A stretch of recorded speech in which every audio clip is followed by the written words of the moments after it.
Hello po mga ka-YouTubers! A pleasant good morning to everyone! This is again your mommy Sharon in the house.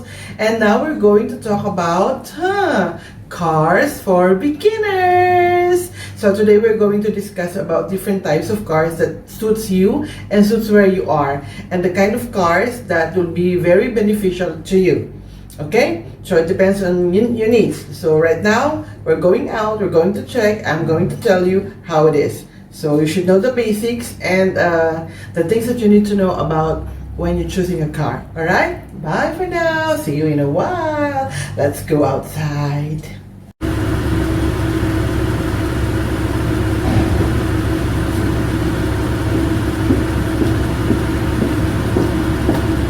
Ayan, now we're here. We're outside the house and I'm going to show you around.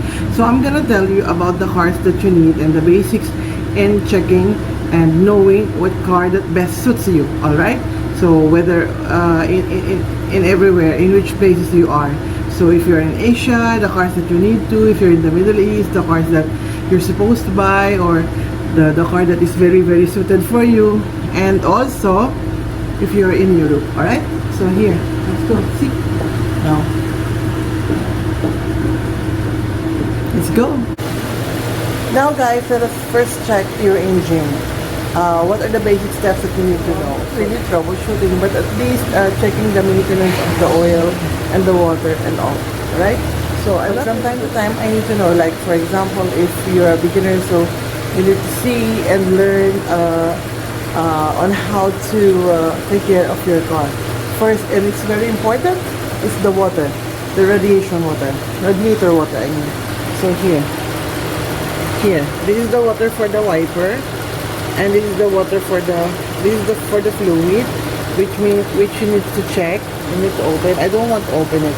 So, yeah. So here, this is the engine, and you need to check from here, like this. Ayan, tingnan natin yung oil. Ayan, there is a measurement.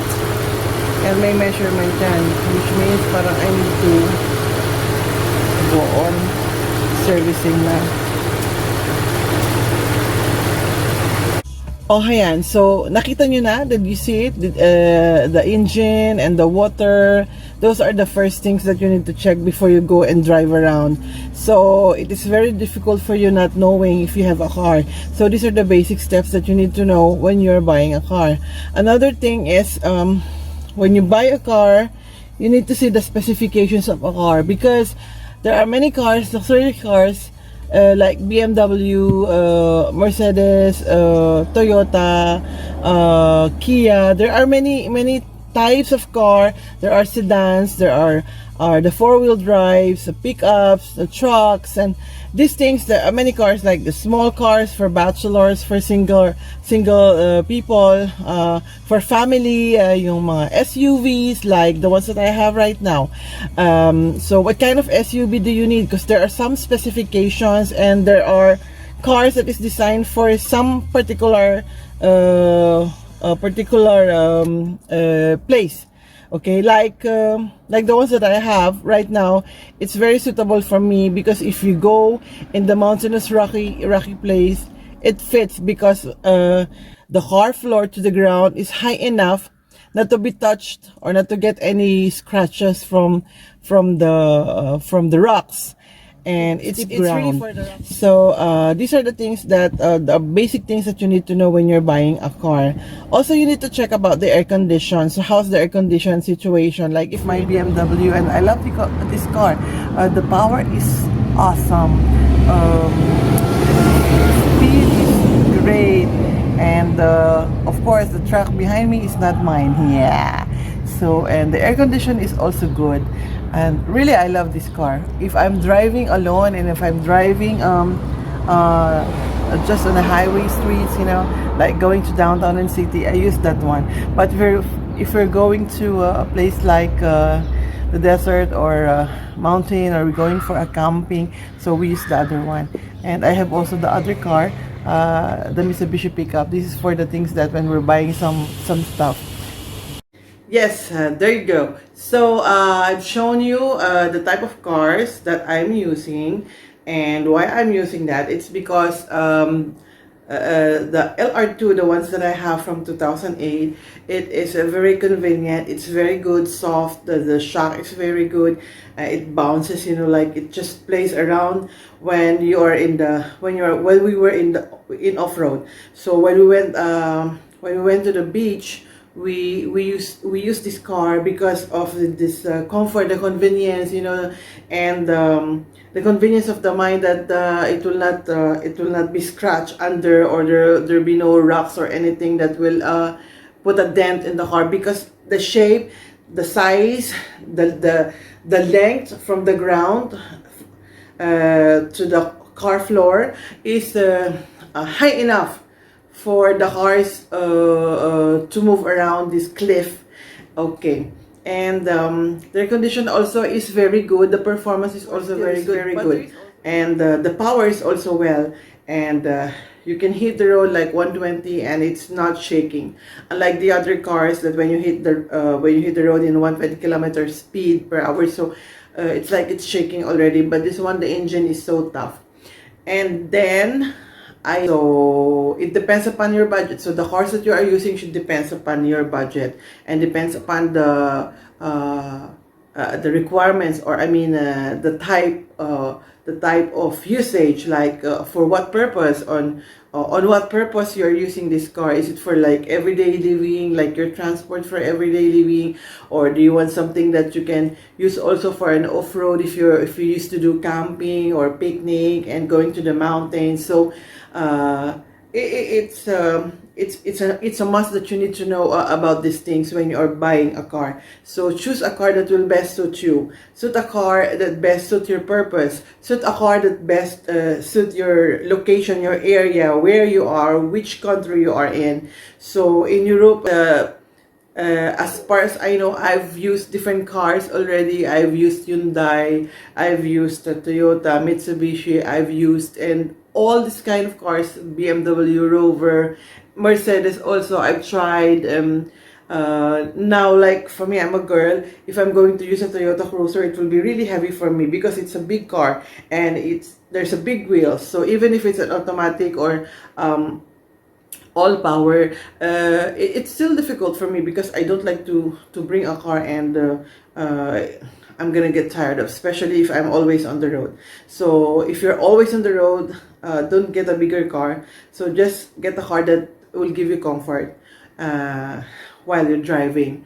But if you're used to going to a long trip, then I would rather say that you get an SUV, because this will help you. It will give you comfort, and you know, it's more how shall I say, it's more safe.